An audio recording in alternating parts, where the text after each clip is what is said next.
মধ্যে আপনি একটু ওই মাকে কবরের আযাব দেখাইয়া দাও। সাথে সাথে ওই মহিলাকে কবরের আযাব দেখানো হলো। মহিলাটি বেহুশ হইয়া গেল, নিজের জ্ঞান নিজে রাখতে পারলো না। মহিলাটিকে উঠানো হইল।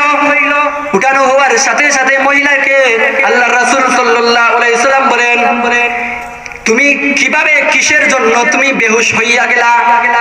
সাথে সাথে ওই মহিলা আল্লাহর রাসূলকে বলল, ওগো আল্লাহর রাসূল, আমি আমার সন্তানের অবস্থা দেখে আমি নিজেকে সামলাইতে পারলাম না। সন্তানের জন্য যে কেমন মায়া, এই আযাব দেখার পর আমার অন্তরের মধ্যে গেঁথে গেল। আমি আমার সন্তানকে মাফ করে দিলাম।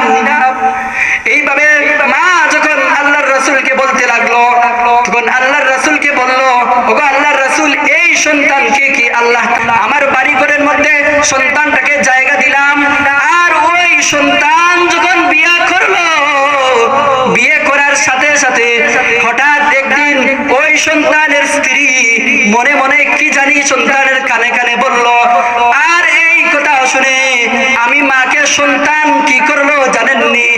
আমার মায়েরকে ওই সন্তান, আমি মাকে হঠাৎ করে কোনো কিছু না বলে সন্তান আসিয়া আমাকে আঘাত শুরু করলো। নাউযুবিল্লাহ। কত কষ্ট! সন্তান যখন আমাকে আঘাত শুরু করলো, আমাকে শুধু আঘাত করে এটাই না, আমাকে বলতেছে আমার ঘর থেকে বাহির হইয়া যাও, এই ঘরের মধ্যে তোমাকে আর থাকতে দেব না। সাথে সাথে আমি তার ঘর থেকে বাহির হইয়া গেলাম।